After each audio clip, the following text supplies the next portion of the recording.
Welcome back to Urban X TV. Yeah. Got the Black Dot in the building. Yes, sir. Today we're going to talk about Jay-Z. Yeah. Jay-Z becoming a billionaire. I mean, Yeah. so it poses the question, who wants to be a billionaire? And what do you mean by that, Black Dot? Meaning, we all have a tendency to look at the results of things. And I'm not saying we shouldn't be proud. Jay-Z has become one of 4 or 5 black people in this country. In the country, yeah. To become a billionaire, and that's a feat in itself. So we want to congratulate that. Surface congratulate, because I'm Black Dot. I wouldn't be sitting down here doing this piece if I didn't think that there were intricate aspects to his story. I'm fascinated with his story. I've done, some pieces on Jay-Z for about 15, 20 years now. Just dealing with the aspects of a young black man coming from Coney Island or Marcy Projects, making the ascension to who he is now. But I asked that question, who wants to be a billionaire? Because a lot of us think we want to become a billionaire or we want to become successful, but we don't want to make the necessary sacrifices that have to be made along the way to help us achieve those goals. So when we look at Jay-Z in particular, we're looking at someone who had to perhaps renew himself 10 times along the way to reach his goal. He had to let friends go. He had to let family go. He had to cut some throats. He had to get unethical. He had to get street. He had to get bizarre. He had to get ritual. He had to get, so there are layers to this. And so when we talk about becoming a billionaire, how many of us are ready to make that quantum leap, or we just want to become billionaires in theory, or we want to live vicariously through those who have made sacrifices that you have no idea. Now, Black Dot, what the fuck are you talking about? You got all the zeros and I ain't got the one yet, right? You know what I'm saying? I'm working on my billionaire shit too. But it's not hard to see the many facets of Jay-Z, to Sean Carter, to Hove, to S. Dot, to Roc Nation along the way. So I say all that to say, listen, if you start a soda company and you think you have a great product, but that soda contains sugar, and sugar leads to diabetes, and diabetes kills not just black people, are you responsible for those people who died because you put a product out that you felt was a very good product? It's not illegal to make soda or juice or whatever the hell you're making. You know what I mean? Yeah. If you're making Snickers and you understand that in order for any profit margin to be made, these Snickers have to be made in a third world country where it's very unethical what they're doing, probably, working long hours, stuff that maybe you don't want to know all the details about, but you have an idea. Are you responsible for that because you have created a product? If you design cars and at the end of the day, 50,000 people are going to die because of a manufacturing snafu that cannot be replaced in your vehicle, are you responsible for that? What are you talking about, Black Dot? Because we have a tendency to say, well, Jay-Z has rapped about crime and murder and drugs to reach his ascension to where he is, or that's the basis of what he did. Is he responsible for your actions? You know what I mean? So it's easy to say, and I've done it. Listen, one thing, as you know, when Black Dot gets in front of this camera, there's always transparency in how we view things or how we do things. So it's easy. The easy layup, the low-hanging fruit, as Malcolm would say, is to say, well, yeah, all he did is rap about drugs, and it led to people, you know what I mean? But I just gave you a couple of scenarios. If you create, marijuana is about to become legal. Now that your government has told you it's legal, can you invest in marijuana?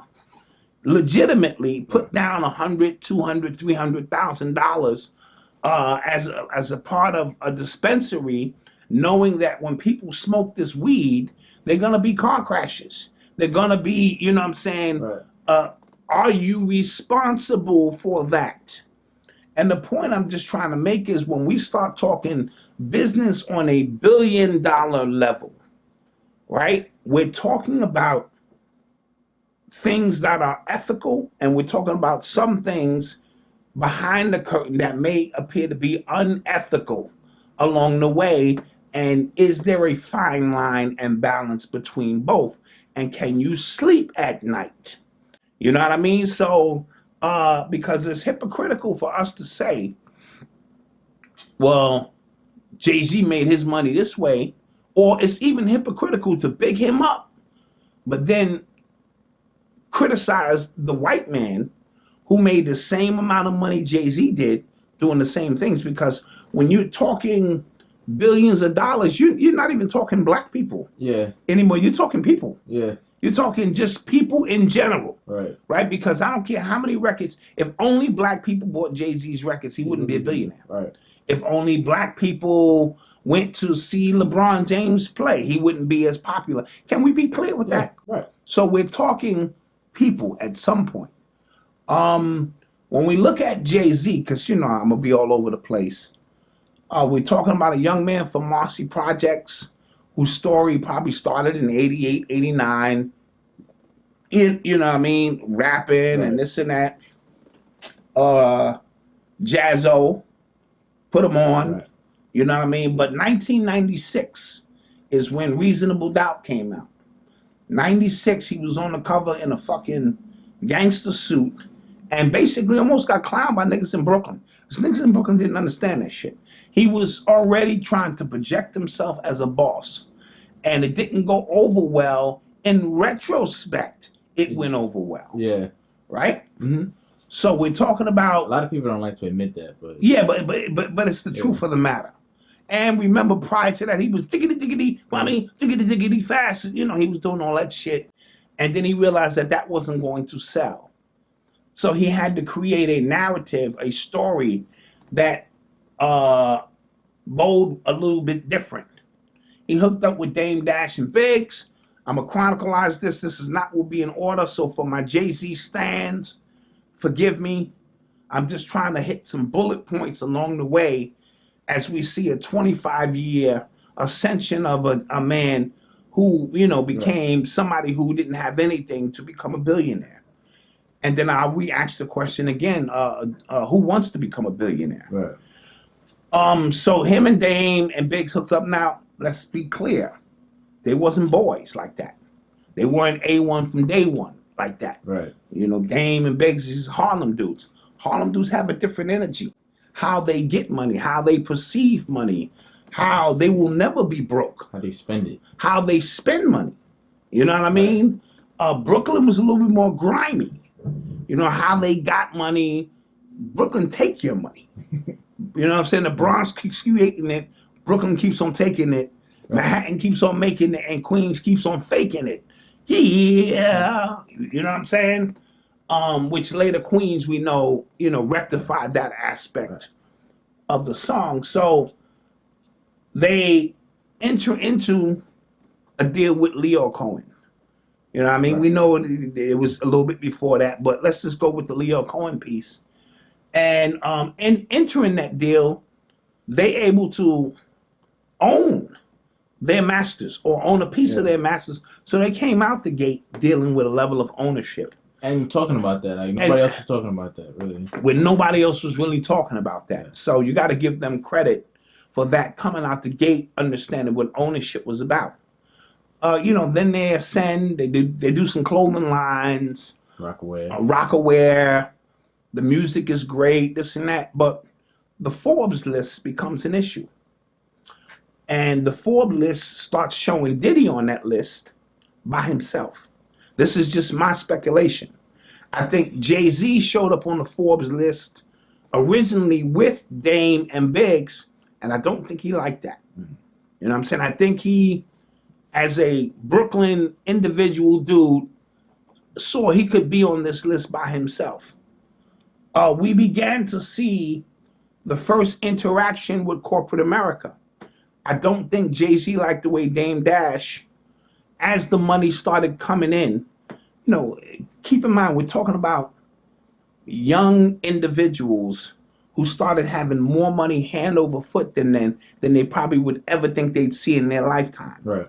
You know what I mean? So it's one thing to have drug money, and you have to spend that drug money a certain kind of way so that you don't tip the feds off to what you're doing. And, you know, and it's a whole nother aspect to have legitimate money coming in.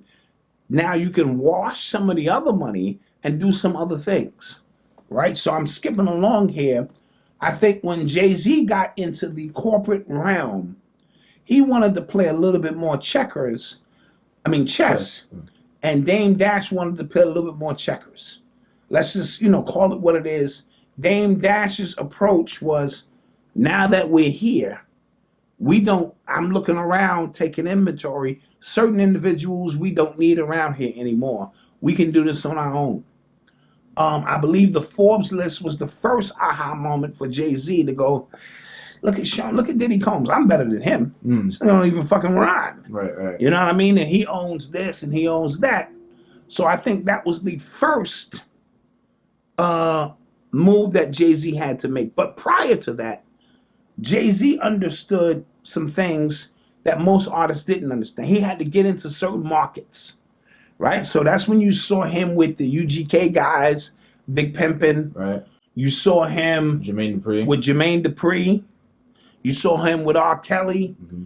These were strategic moves for Jay-Z to go, I have to brand myself in different markets.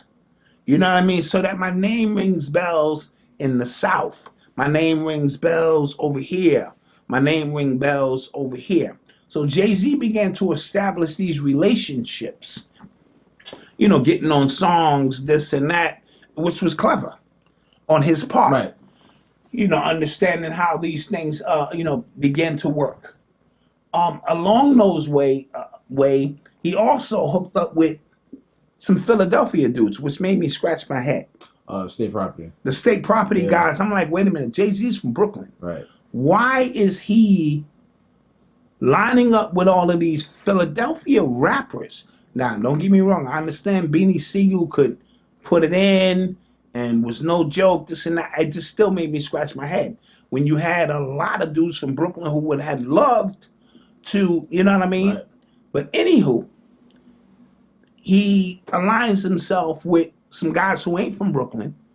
You know what I mean? In Philly. He's already aligned with some dudes from Harlem. So this is a gumbo of shit that is a recipe for almost disaster. Eventually. You know what I'm saying? So I think as that ran its course, Jay-Z realized some things. That in order for me to take the next leap, whatever that next leap is, I'm going to have to shed some people. I'm going to have to shed some things. It's not going to be pretty, but it must be done. So when Beanie Siegel starts getting into his legal trouble, right, and Jay-Z shows up at the courtroom, and the judge looked Jay-Z in the face and said, if we release Beans in your custody, will you be responsible for him? And Jay-Z says no. Sent shockwaves through State Property, but what, in my humble opinion, it was saying, Jay-Z was saying, there's no way, because Bean and them wasn't rapping about that shit, it was about that shit. Yeah. Right? It's a big difference for niggas just talking that shit and really about that shit. So Jay-Z realized, in order to make money in a corporate structure, certain things you can't bring street niggas with you in a corporate structure unless they can adjust and adapt. Does Beans look like he was ready to do any adapting? No, his legal troubles were proof of that. His legal now this is a guy who Jay-Z and was having soul food Sundays, he, met the family, was getting close. That's a boss move that had to be made, right? Dame Dash talks about when they broke up. He saw Jay-Z in the elevator, and Jay-Z act like he never saw him a day in his life. He spoken, this nigga just looked at him like, I've never seen this nigga before. That's a boss move. You may say, what kind of shit is that? And Dame looked a little, as he was telling the story, like, what the fuck? These are the kind of moves that have to be made if you want to become a billionaire, because he realized, and in hindsight, it's proven to be true, Dame was fucking up a lot of money. You know what I mean? And at least in the circles in which Jay-Z wanted to move in. So he had to shed Dame and Biggs had his legal problems. Biggs was more of a quiet partner, and I'm not sure of his legal problems, which hindsight wound up being weed, which now is legal, which is a joke in itself, had a lot to do with that. So, are you willing to look the people that you came up with in the face and go, it's a wrap? Are you willing to look Jazzo, who started you out, and go, bye-bye? Are you willing to put Prodigy up on the Summer Jam screen and go and put out a song, called A Takeover, and take down Nas? You know what I mean? And these are the things, just throwing that in the gumbo, and that'll make sense in a minute. You know what I mean? So most of us are not even willing to shed our friends. Take inventory of your friends and ask me, are you ready to be a billionaire? You know what I mean? Right. Most of your friends don't even know how to fucking play golf. Golf? What the fuck are you talking about? Well, where do you think most of these backdoor deals are done now? I want to give credit to Derek Bell, the first one who put me up on that. Go to Gorilla Athletics. We actually did an interview. Interview Gorilla Prince Athletics with my man Derek Bell, a personal trainer and consultant, and he was teaching his 8-year-old son how to play golf, and he had his own golf clubs, and he was saying, yo, Doc, you don't understand. These corporate deals now are done on the golf course. So I got to get my golf game right, and I got to get my son's golf game, and this was recently reiterated to you by our brother Steve Canal as you sat down for a mentorship lesson with him, and he's telling you he's working on his golf game. So when deals used to be made in the strip clubs, now these are corporate people who may look at you funny if you don't own a set of golf clubs. Right. You know what I mean? Now you may say, well, I'm not conforming. Well, this is the protocol you are. Do you want to become a billionaire? Right. This is the protocol for some of those things that have to take place. You know what I mean? There's when we think of millionaires, like normal folk, when we think of millionaires, there's a certain way of doing things on that level. So on a billionaire's level, when that's even more exclusive. Exactly, and that's what I'm getting to. Yeah. You know what I mean? So Jay-Z sheds a whole bunch of people. Jay-Z got the baddest chick in the game wearing his chain. And that's a business move in itself as well, right? It's because it puts him, again, into a different audience. You know what I mean? And then to get Beyonce to fire her father, that's a boss move, right? So Jay-Z is making moves along the way and shedding, you know what I'm saying? And he left behind a lot of street shit. If you watch Jay-Z's transformation now, he looks like a nerd. A fucking nerd. Yeah. Right? But that's at times what it takes to ascend to those levels. Right? He did this stuff with R. Kelly, didn't work well. He took a hit behind that. He regrouped. You know what I mean? He dumped, like we said, Dame. He dumped all of these dudes, left all of these dudes at the altar. Started hanging out with Leon Cohen, understanding business on levels that maybe the average nigga, right? See, because you can take these niggas out the street, but you can't take a lot of the street out of these niggas. You know what I mean? So there's levels to which they are willing to cap themselves off at, right? Right. So Jay-Z became a whole new person. And in doing so, he made a lot of enemies on the way up, right? He is now on his redemption tour. Yeah. You know what I'm saying? With Fat Joe and Cam gave Nas a deal. Right. He even went into Def Jam. This is another part of the ascension. They made him the president of Def Jam, and he killed off an entire paradigm. He killed off DMX.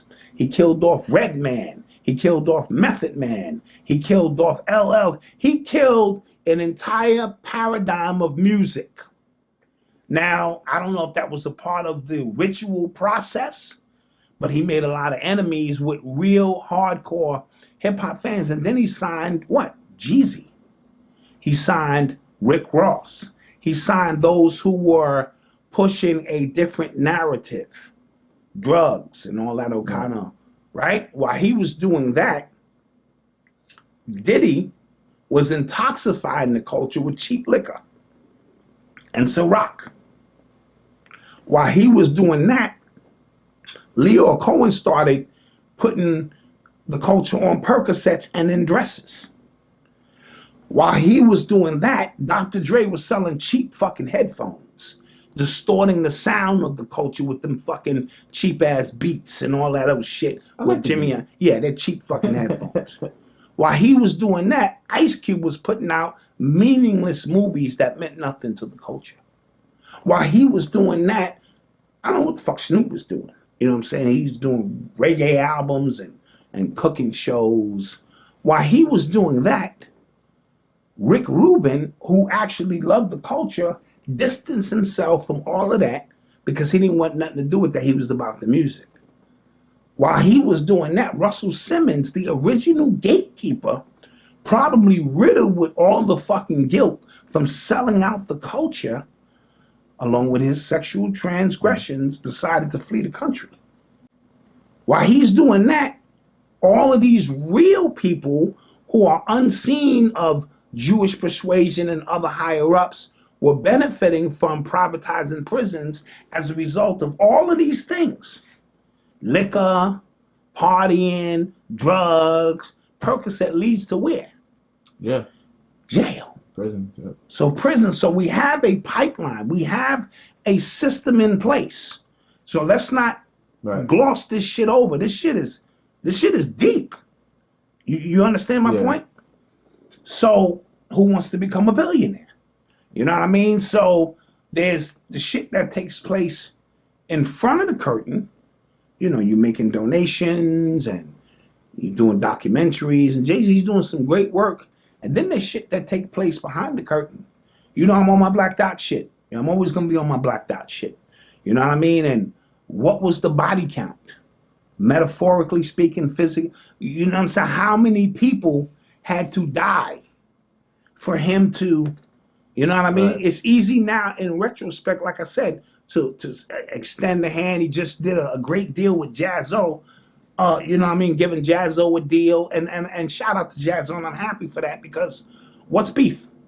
You know, when we start talking about beef, none of these niggas really had any real beef. Yeah, I watched it. If beef is you put out a diss record about me and you said some shit, that ain't beef. Yeah. So it's actually grown man shit to put that shit behind you and shake another man's hand and really extend, because beef is when I see you guaranteed to be in ICU, right? Beef is when families are dying. This ain't beef. Yeah, I feel like for the people that's watching, if you want to laugh, go back and watch the beef DVDs, and when they go over like what the problem was, and it's really some girly man shit. Wait, what? He said that in 2019. If you watch that, you'll laugh. You'll laugh. So I'm happy to see a grown-up Jay-Z reach levels of maturity and a level, and then he had to free himself of his own personal trend. That was the final step. As I'm chronicalizing, I know I missed some shit in there because he did the Rock Nation and this and that, but Def Jam he killed. He had to kill a certain paradigm, and then he opened up a whole nother paradigm, you know, with privatizing prisons that can be connected to Rick Ross and Jeezy and the whole, drug culture that came in. And, you know what I'm saying? Is that on his hands? Or is Pepsi responsible for the diabetes rate? Right? We have to be real. Yeah.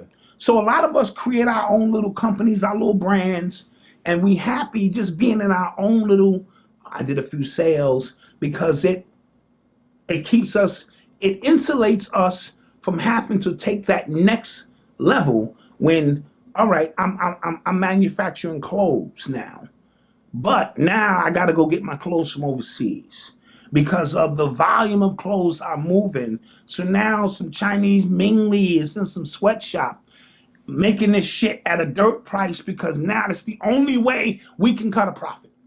Malcolm, and they jumping out of windows, and now they got the nets. They can't even kill themselves. Ming Lee, bring your ass back upstairs. You're working 22 hours so that Black Dot and them can make shirts, right? Is that on me? You understand my point? We're not doing that, by the way. No, we're not. But I'm only I'm asking the question: who wants to be a billionaire? Well, and I think what else is interesting is when we think of the billionaires in our society, we only hear the glossy stuff, right? That's but my with point. Jay-Z, he actually took a different road. He actually opened up his life, right? So we have the ability to look into every aspect. Because that's all I'm doing. Right. All I'm doing is peeking into what I know for a fact, being a part of his life for 25 years. Right.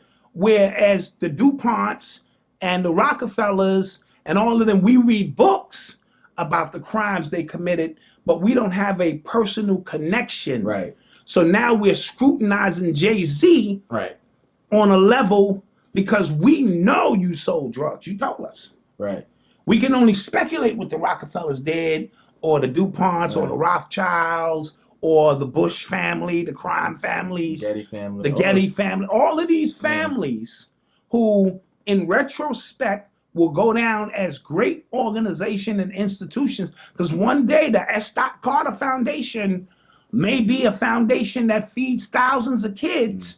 And this story, I'll be telling my grandchildren about Jay-Z, and they'll go, nah, not this S. Carter Foundation. Yeah. Right. So who wants to be a billionaire? Or are you comfortable in your own little zone because your moral compass won't allow you to understand that there are things that take place in front of the curtain and behind the curtain? Now, they say when you make your first million is your hardest, and then it becomes a little easy. Jay-Z has just ascended to a different part of the table now. And I believe, and this is my humble opinion, in the next 5 years, he'll make even more billions.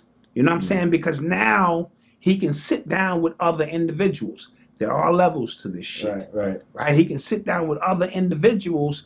But if we're going to say that he just ethically climbed this ladder without there being sacrifices that most people ain't willing to let their fucking friends go. Yeah, if you watch the Social Network movie with Mark Zuckerberg, he snaked a lot of people out of Facebook. Right. But nobody talks about it. They just talk about the genius of him creating this app. Absolutely. So, and not to mention all the government stuff he has going with stealing data. Stealing all of that kind of stuff. And so I wanted to congratulate, I know it seems like a backhanded congratulations, a black man for ascending to those levels. And I also wanted to say shame on you, Jay-Z, at the same time for you exploiting what you had to exploit to get there, if that makes any sense. I get it. So it's like that, you can't, yes, I can. You know what I'm saying? Because I understand that this is not as cut and dry as it seems.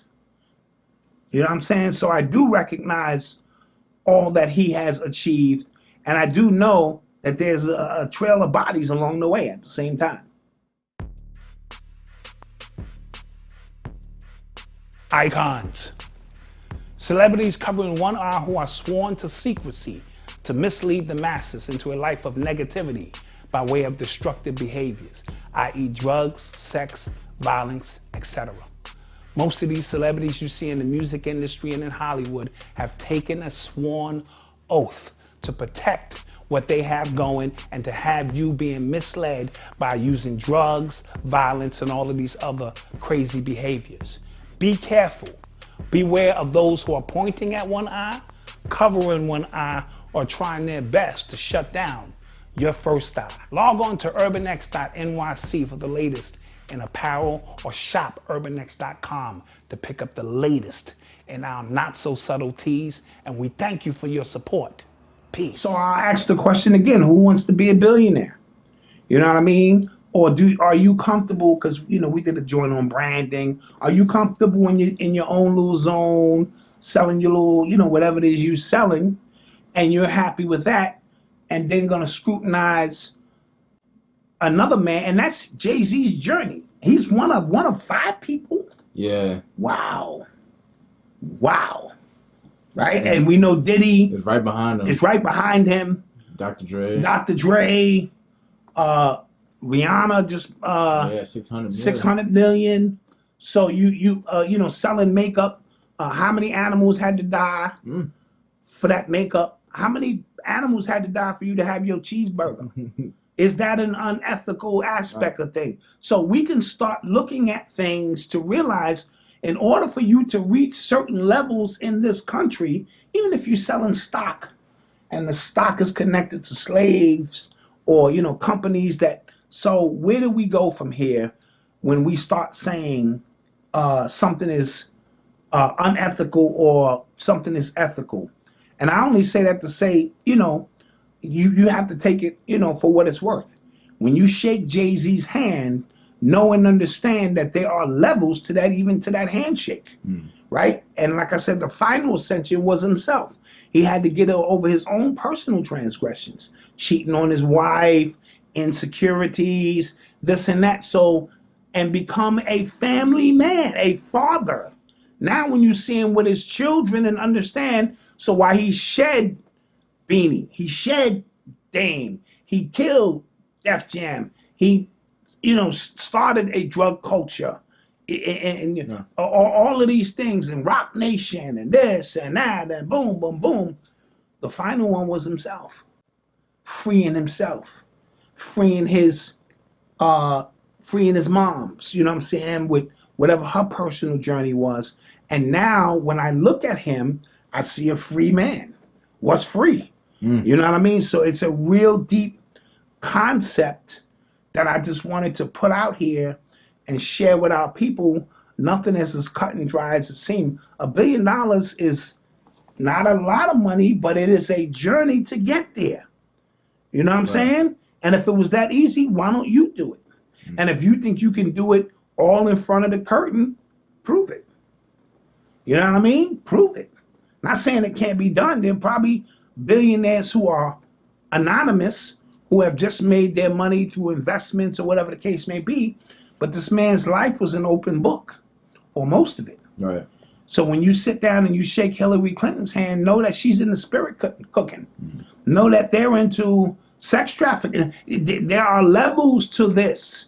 And that's not to suggest that Jay-Z is into that, but he said this spiritual shit really works. We seen him with that lady, I forget her name, who dealt with the spirit cooking. We do understand there are aspects of this shit. The Boule aspect is real. The Illuminati aspect is real. All right? You can take it for what you want to take it for, and maybe not the name Illuminati, but a secret society amongst those who have ascended to levels to where they know how to get money, and it ain't black and white. This shit ain't about black people and white people. Shit is about money and power. You know what I'm saying? So now Jay-Z is a part of an elite group, one that we always thought he'd eventually be a part of. And now, so we'll see where the story goes from there. So I'll ask the question again. Who wants to be a billionaire? So with that being said, this is the Black Dot. These are my chronicles. This is my story. I'm sticking to it. Log on to shopurbanx.nyc. shopurbanx.com and pick up the latest in our apparel. I believe we're going to be podcasting soon. Oh. Yeah, I think I'm going to make that announcement now. Oh. We miss the people miss us. So stay tuned for that because we will be back in the mix doing some things very soon. So with that being said, don't forget to like, share, and subscribe. Like, share, and subscribe. Peace. Peace.